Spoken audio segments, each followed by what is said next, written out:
We've all been in a group project or a team setting where someone makes a mistake.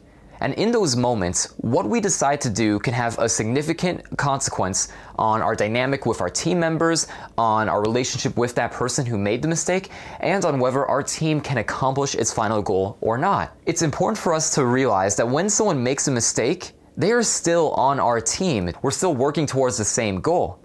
It can be easy for us to get caught up in our emotions and get angry and blame the other person and focus on the consequences.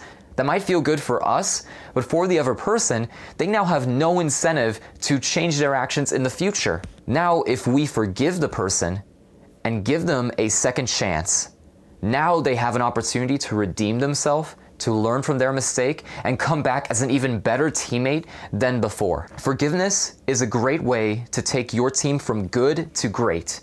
Because as you hit those bumps along the way and make mistakes, instead of beating each other up or feeling bad about it, you encourage each other, you support each other, and you allow each other to learn from those mistakes so you can be better going forward. I was reading a story recently about the power of forgiveness. It happened during World War II while the Allies invaded North Africa. This was the first campaign where American and British troops were fighting together against the Germans in World War II. Unfortunately, the communication and coordination between the two nations had a lot to be desired. There was a hill called the Long Stop that overlooked a major highway that the Allies needed to capture in order to move on to their next objective. The plan called for the British to capture Long Stop Hill, and they were then to be relieved by an American force from the 1st Infantry Division, also famously known as the Big Red One. The British attacked at night, and after 2 hours were able to capture the hill from the Germans. The British then waited for the Americans to arrive and relieve them. Unfortunately, that was when things started to go wrong. The Americans had a hard time finding the British guides that were meant to lead them to their positions. In some cases, the Americans completely missed them and ran straight into the Germans. Even when the Americans did find the British, they often didn't know where the Americans were supposed to go. So the Americans are wandering around Long Stop, trying to figure out where they need to be. And the British decide they are going to leave on schedule even though the Americans haven't gotten organized yet. As a result, some of the forward positions were left empty and the Germans quickly recaptured them. As morning arrived, the situation got even worse, because the Americans could see that not much further past Long Stop, there was a second hill that the British hadn't seen because they had not done recon. They had missed the fact that there were 3 times the number of Germans on this second hill than there were on the first hill that they had captured, and they were ready to fight back. The Germans counterattacked. They ambushed 1 company of Americans, and out of over 100 men, only 14 were able to escape. The rest of the American force was facing annihilation, so they retreated back off the hill.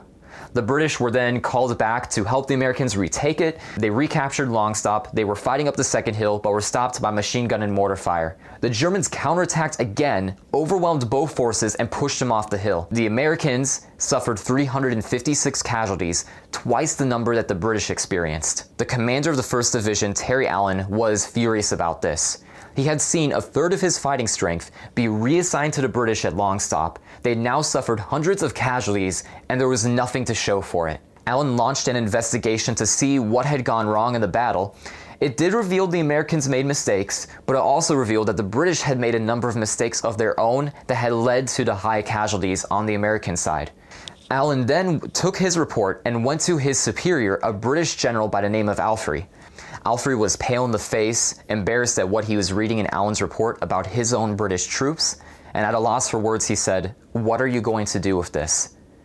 Allen took the report back and ripped it up in front of Alfrey and said to him, "I don't want to make an incident out of this, but I expect if I get British troops under my command, I will give them a lot better treatment than the way you treated my men."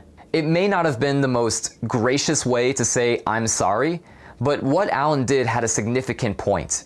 Allen could have easily blamed Alfrey and gotten angry at him, but instead they chose to move past that mistake and focus their attention on the real enemy, fighting the Germans. And as the campaign in North Africa moved on, and then in later campaigns in Italy and in Western Europe, the American and British forces were able to work together and were able to defeat the Germans. But it all goes back to mistakes like that between Alfrey and Allen in North Africa and their willingness to move past them that led them to being a fierce fighting force that could take down the Third Reich. So in our groups, when we make mistakes, be willing to forgive your team member. Now, I'm sure there are also people out there who have experienced someone taking advantage of the second chance they gave them. I want to speak to that too, because I've experienced that in my own life. I was in a group project my senior year of college, and I had the worst group member ever in the history of my life, and I've had a lot of bad group members. The class I was in was entirely based around the group project. Basically, you were assigned to a team of 4 people, and you were tasked with launching a startup in an online game, and the group that had the most profit at the end of the semester would get the highest grade. Early on in the project, I got red flags this guy would not be easy to work with. I remember we were at a team meeting and he hadn't showed up, and he sends us a text saying, "Hey guys, I'm sorry I couldn't make it. I got my license revoked, and since I'm a commuter, I can't drive across town to get to campus." I was angry, as well as the other 2 members on the team who showed up. While we wanted to blame him and we wanted to get mad, we calmed ourselves down, and I reached back out to him and I said, "I'm sorry to hear that. Hope everything is okay. I can either drive to you and pick you up and bring you to campus for new meetings, or we can have you call in over the phone and join us." I don't get a response from him. We gave him a second chance, but he didn't take it. We're getting to midterms, and this guy has done absolutely nothing. So I send him a text and I say to him, "Hey, I'm sorry to tell you this, but we're gonna fire you from the team because you haven't helped us and you're going to fail the class." He then immediately responds back and says, "Hey, I'm sorry I haven't been there. I've had a lot going on in my life. Just give me a chance to prove myself and I will make it up to you guys." I was a little impatient at this point because he'd been unresponsive, but I decided to give him another chance. But I was clear about the consequences if he failed. I told him, "We have a presentation for the project. We will let you do this part of the project, but if you do not come through, there's really nothing else for us to let you do to make it up. You've got one shot. Prove to us that you want to be a part of this team." On the day of the team project, I check our Google Slides PowerPoint, and he has done absolutely nothing on it. So an hour before we're giving the presentation, I have to skip class to work on his part of the project.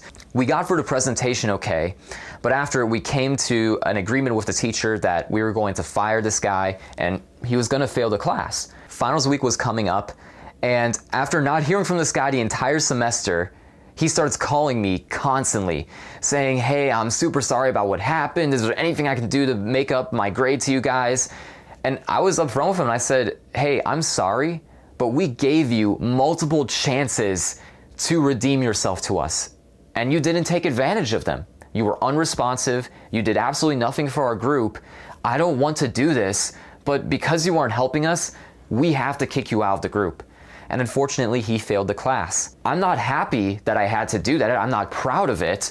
But if it gets to a point where a group member is not cooperating with you and is taking advantage of those second chances, it's in your best interest to cut them off because it's hurting the team dynamic. It's holding the rest of you guys back. Whether you're in a sports team, a team at work, or you're in one of those dreaded group projects in school, put these principles into practice and see how it helps you maintain a healthy dynamic in your group. If you have good teammates who make mistakes, you now have a way of forgiving them and giving them a second chance. If you have teammates who are not pulling their weight, you have a way of transitioning them out of the team so they aren't holding you back.